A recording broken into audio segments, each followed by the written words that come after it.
아멘.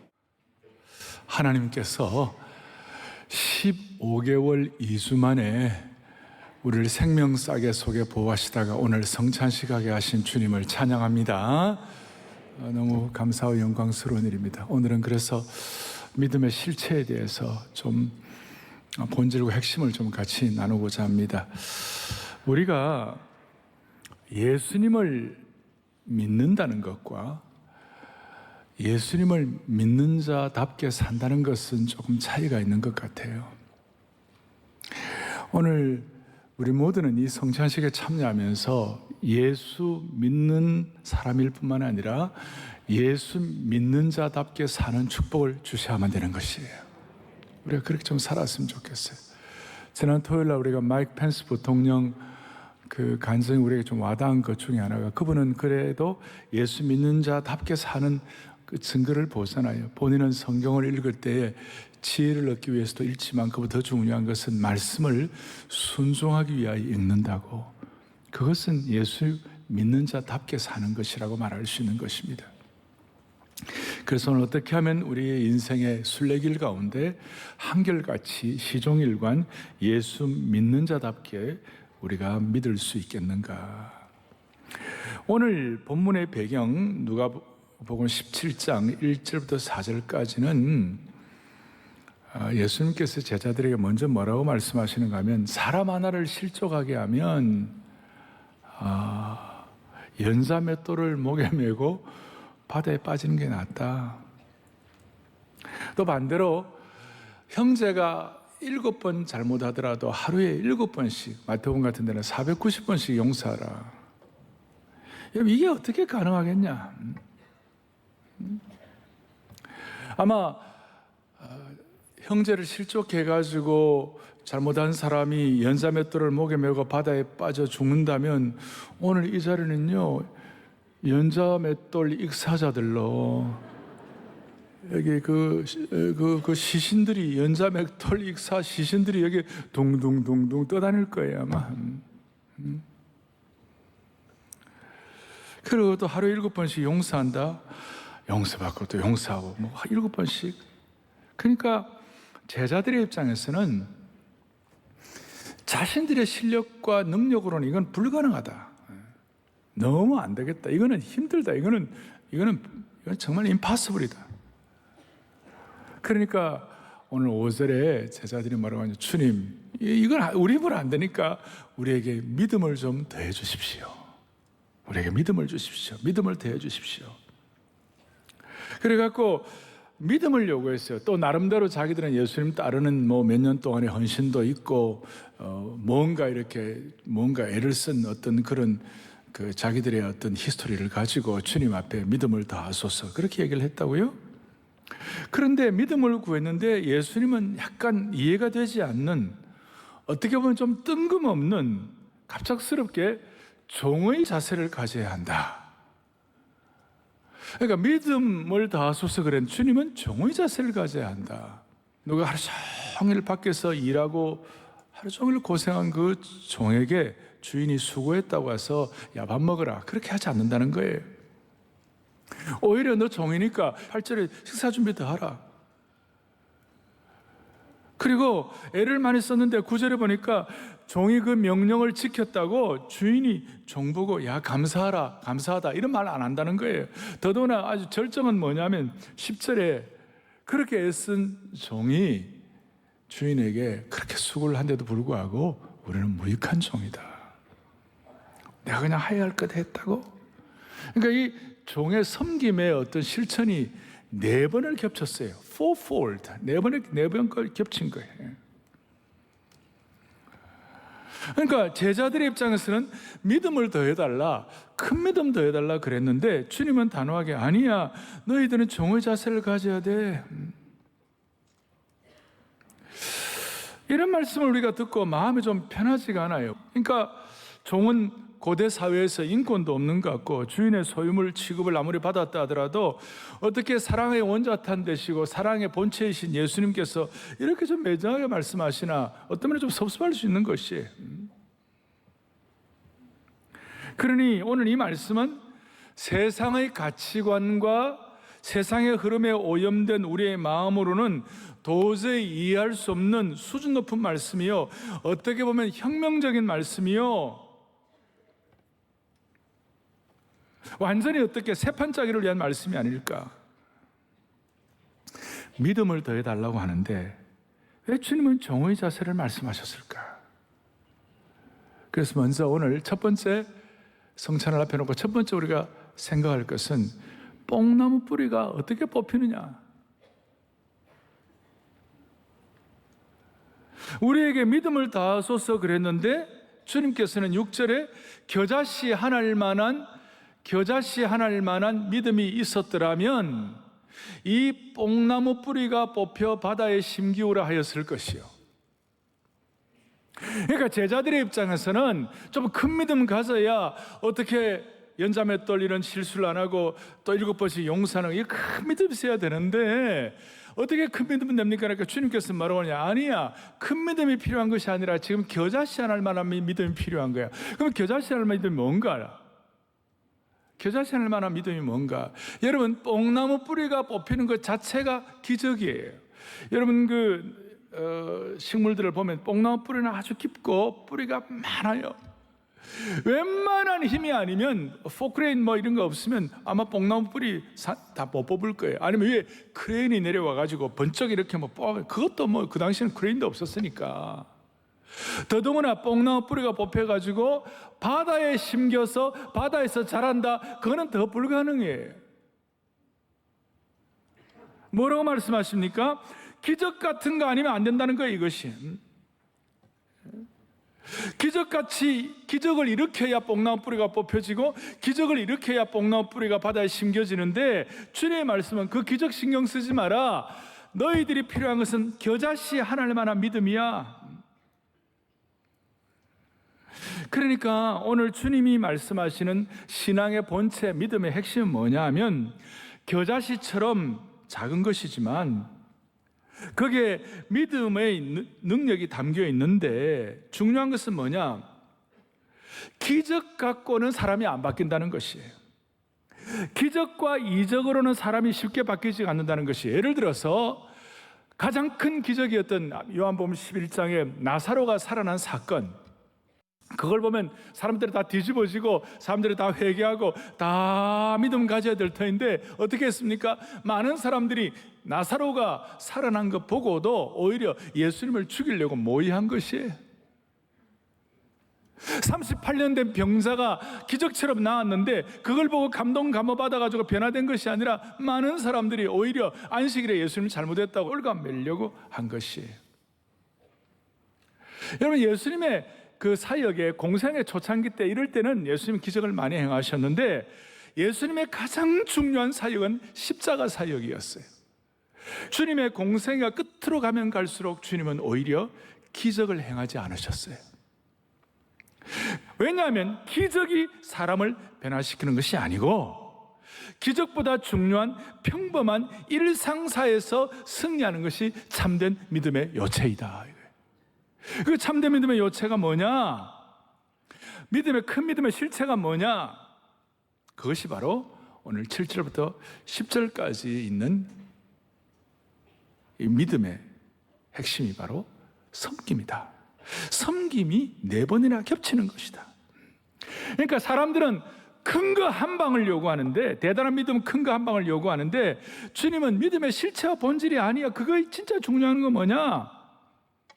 남들이 생각할 때에 예수님 좀 너무한 거 아니냐 할 정도로 4번이나 겹치는 이 섬김의 도, 그저 적당한 섬김, 약간 손해보는 거 이 정도가 아니라 세상 사람들이 볼 때 당황스러울 정도의 무모하고도 혁명적인 섬김, 어떻게 보면 좀 극단적인 그런 것이 있는 것이에요. 그러니까 이 세상에서는 무모한 것처럼 보여도 하나님 나라에서는 이것이 믿음의 실체요 본질이라는 것이에요.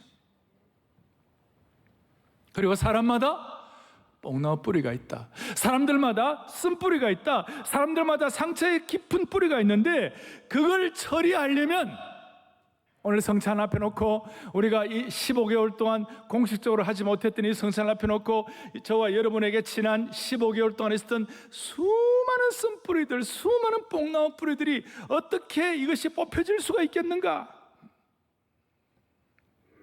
그 어려움을 해결할 수 있는 것이 무엇일까? 섬김에 대한 올바른 깨달음을 가져야 한다. 어떻게 보면 거룩한 극약 처방이야. 극약 처방.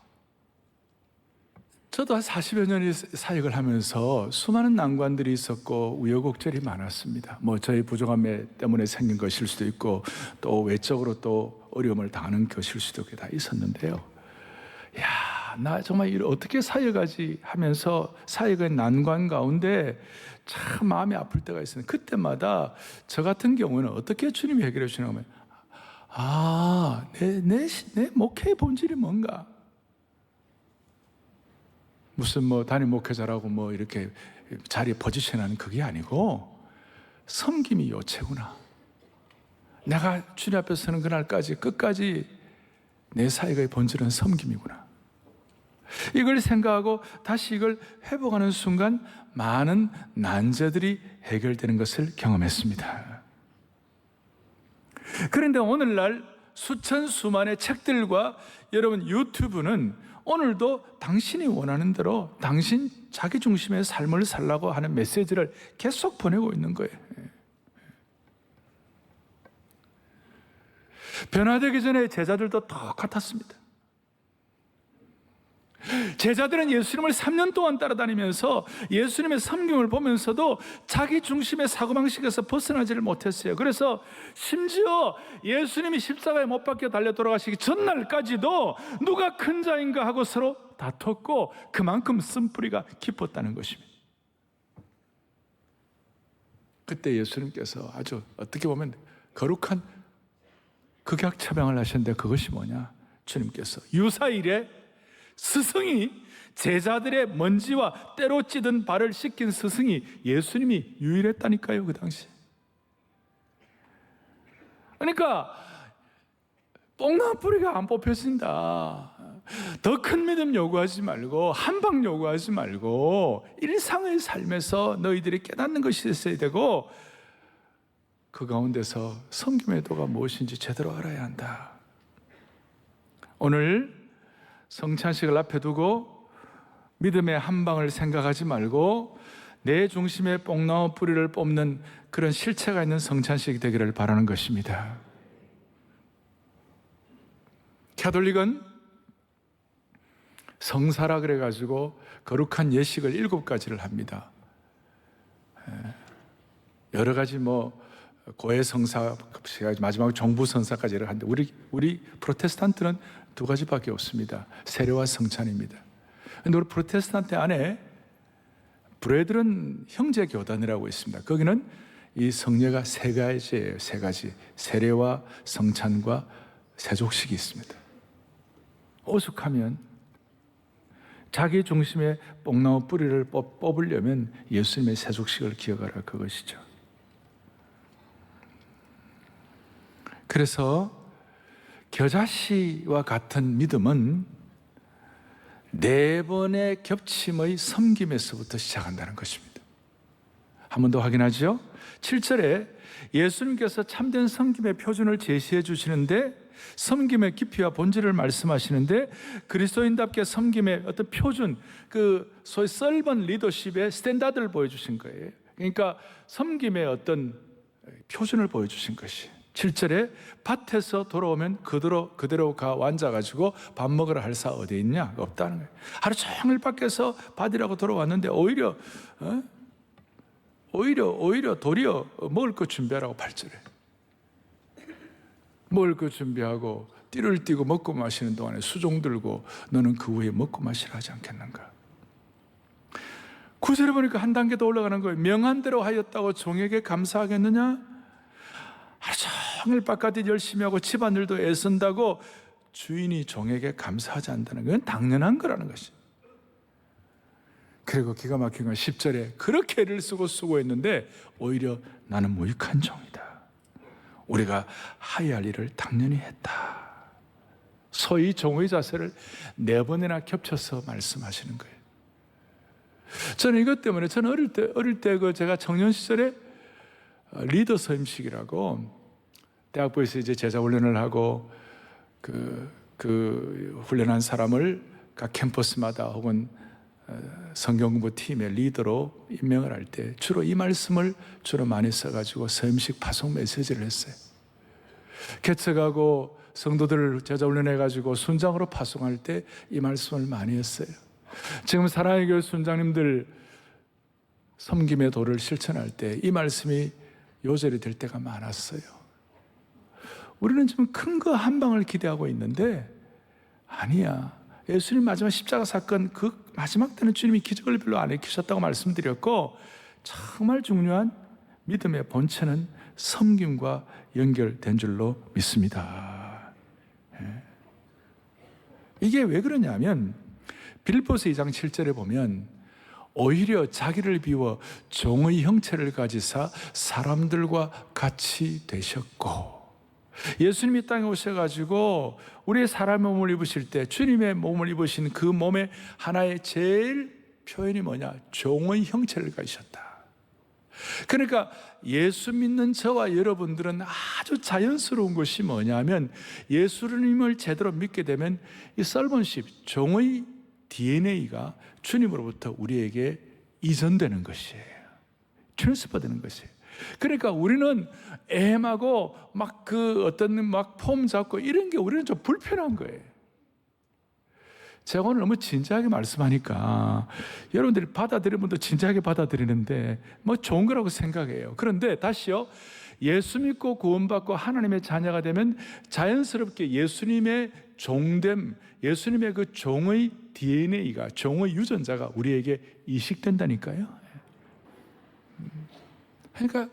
그러니까 우리는 진짜 예수님 믿으면 섬김이 자연스럽다. 아멘. 별로 대답 안 하는 거 봐요. 예? 자, 예수님 믿고 구원받고 예수님 진짜 구세주로 모시면 그분의 종의 DNA가 우리에게 들어오니까 섬김이 자연스럽다. 아멘. 자연스럽다. 예. 이걸 깨달으면 누구를 원망할 것도 없고 섭섭해할 것도 없고 은혜의 길이 열리는 것이, 이걸 잘하면 시험 들 것도 없고 상처받을 것도 없고 은혜의 얕은 물가에서 헤맬 필요도 없는 것이, 섬김에 관한 은혜를 제가 저희 영적인 간섭 멘토라고 할 수 있는 토마스 아켄피스는 뭐라고 얘기하는가? 이 섬김에 대해서 예수 믿을 때 주님의 헤아릴 수 없는 은혜를 무엇으로 보답할까? 우리가 예수 믿고 구원받은 하나님의 백성들이 주님의 헤아릴 수 없는 은혜를 무엇으로 보답할까? 내 소원은 단 하루라도 주님의 크신 은혜에 합당한 섬김을 갖는 것이다. 섬과 봉사를 갖는 것이다. 그러니까 섬김은 내가 무엇을 하나님께 해드린다는 개념보다도 받은 은혜, 예수 믿고 구원받은 사람들에게 이것이 자연스럽다 이 말이에요. 조금 더 깊이 들어가면 우리는 하나님의 자녀가 된 특권을 받은 줄로 믿습니다. 그러니까 신실한 하나님의 자녀의 특권이 있다면 자연스럽게 신실한 종의 은혜가 우리에게 같이 가는 것이에요. 그러니까 자녀의 특권과 종됨의 역사가 같이 가는 거예요. 그러니까 그런 은혜를 받은 공동체나 단체가 얼마나 막강한지, 얼마나 영광스러운지, 얼마나 깊이가 있는지. 오늘 암예배 때 우리가 성찬식을 하면서 평소보다 좀 우리가 여유를 갖고 오늘 15개월 2주 만에 하기 때문에 좀 여유를 갖고 성찬식을 했어요. 그러니까 너무 주님이 주시는 은혜가 컸어요.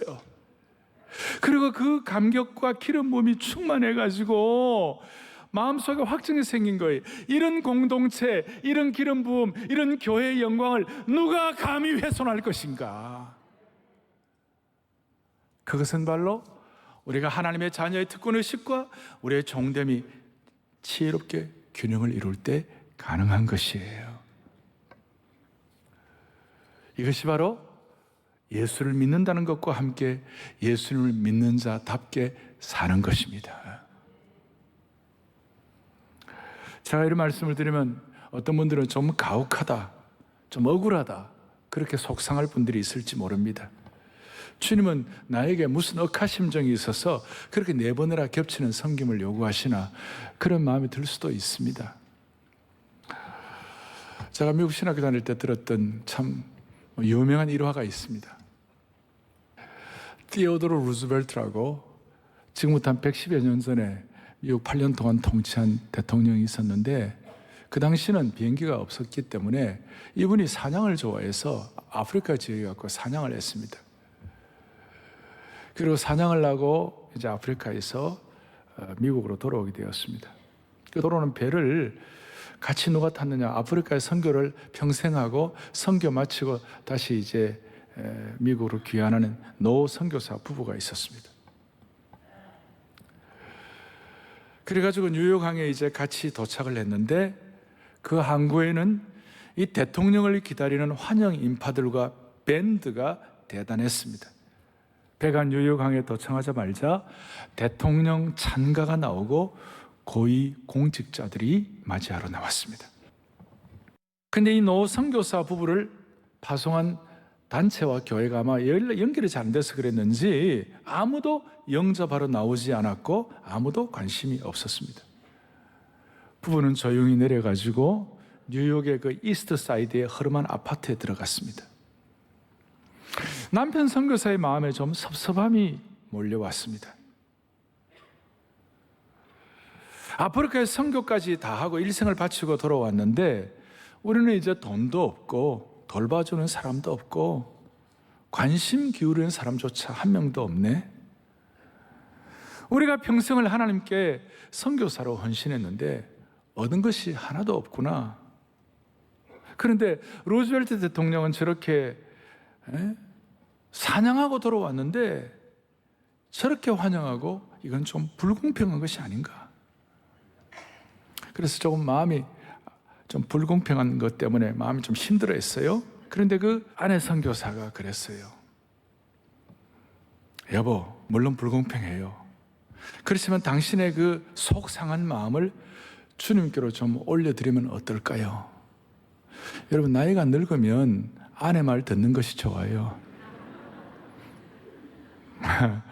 그러니까 들으면 어떻겠냐, 주님께 좀 올려드리면 어떻겠냐. 그러니까 남편이 그 말 듣고 침실에 가가지고 무릎을 꿇고 간절히 기도를 했습니다. 시간이 꽤 흐르고 나서 남편의 얼굴이 나름 환하게 밝아져 가지고 그 방을 나왔습니다. 그래서 아내가 물었어요. 여보, 기도하니까 어때요? 그러니까 남편이 이렇게 대답했습니다. 주님 앞에 무릎을 꿇고 내가 불평하는 마음을 다 올려드렸지. 올려드렸어요. 주님, 저렇게 대통령을 환영받는데 나에게는 신경 쓰는 사람 없는 이 상황 자체가 섭섭합니다. 주님, 우리를 잘못 대우하시는 거 아니냐고. 주님, 우리 좀 너무 섭섭하게 대하는 거 아니냐고 그랬더니 주님이 내게 뭐라고 말씀하시는지 알아? 그때 주님이 작은 목소리로 내게 이렇게 속삭이시는 거예요. 뭐라고 말씀하시는 거야? 얘야, 너는 아직 집에 온 것이 아니다. 여기는 너의 진짜 집이 아니야. 너 집에 온 거 아니야. 여기는 진짜 집이 아니야. 신앙생활 하면서 억울한 일도 많고 힘든 일 많아요. 그래서 우리가 억울함을 하소연하기도 하고 섬김 얘기하면 열받을 때가 많아요. 그런데 여러분, 그럼에도 불구하고 우리가 섬겨할 이유는 여기가 진짜 집이 아니고 진짜 집을 주님이 예비하고 계시는 것입니다. 주님은 진짜 집이 여기 있어. 나와 함께 영광의 보좌에 앉아. 이렇게 말씀하시면서 주님이 우리를 섬겨 주실 것입니다. 저는 참 치유가 되는 것이 뭐냐. 누가복음 12장 37절인데 아주 기가 막힌 말씀이세요. 같이 우리 보겠습니다. 주인이 띠를 띠고 그 종들을 자리에 앉히고 나와 수종 들리라. 할렐루야. 여러분, 그날이 오면 예수님이 그 주인께서 띠를 띠고 그 종들을 자리에 앉히고 수종 들어 주실 것입니다. 만왕의 왕이시고 만주해 주신 하나님께서 종으로서 우리를 수종 드실 때 우리의 모든 것이 보상이 될 것입니다.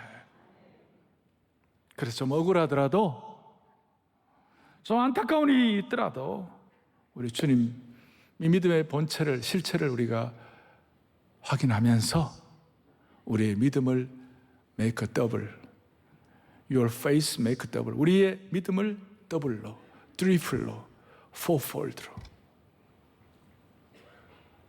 여러분, 오늘 우리가 이 말씀을 처음 볼 때 어떻게 보면 인식론적으로 뽕나무 뿌리가 어떻게 뽑혀지지, 뭐 이런 거, 믿음이 더하는 게 뭐지, 이런 거 생각할지 모르지만, 결국은 뽕나무 뿌리가 뽑히는 것은 작은 겨자씨 같은 믿음에서 시작이 되는데, 그 작은 겨자씨 같은 믿음은 바로 우리의 작은 섬김에서부터 시작되는 것입니다. 살맛이 안 나도 가족 좀 더 잘 섬기고, 힘들어도 교우들 섬기고, 이해가 안 가도 나는 죽을 때까지 섬김의 도를 실천해 보리라. 그럴 때 주님께서 수건을 들으시고 여러분들을 섬겨 주실 것입니다. 이 땅이 진짜가 아닌 것.